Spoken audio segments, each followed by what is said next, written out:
বিমান এখন হচ্ছে আমরা তিলপাপাড়ায় একটা জায়গায় আসছি, যেখানে হচ্ছে আমরা দেখতে পাই একটা জাম্বুরা গাছ আর একটা গরু বাঁধা আছে। এই যে জাম্বুরা গাছের নিচে এরকম আমরা অনেক জাম্বুরা দেখতে পাচ্ছি, এরকম খেয়ে ফালায় রাখছে। এখন এটা হচ্ছে চোরেই খাইছে নাকি কি খাইছে এটা সঠিক বলতে পারতেছে না, বাট এরকম অসংখ্য জাম্বুরা এখানে ছড়ায় ছিটে আছে। আমাদের ওইখানে হচ্ছে নর্মালি কুমিল্লাতে ঢাকায় আমরা যদি বলি এক একটা জাম্বুরার দাম হচ্ছে 50 টাকা, 60 টাকা, 40 টাকা এরকম, কিন্তু এখানে খাওয়ার মতো আসলে কেউ নাই, নষ্ট করতেছে।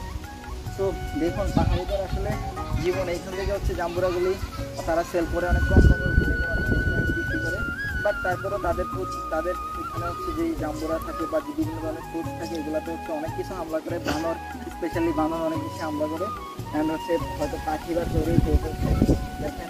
বাট আমাদের ওইখানে যদি হইতো বা কুমিল্লার দিকে বা আশেপাশে কোথাও ওইখানে হইতো তাহলে হয়তো মানুষ এগুলোকে অনেক যত্ন করে রাখতো। বাট এখানে দেখেন যেভাবে ছড়াই ছিটা আছে, কোনো কিছুই হচ্ছে না, এই যে এগুলা।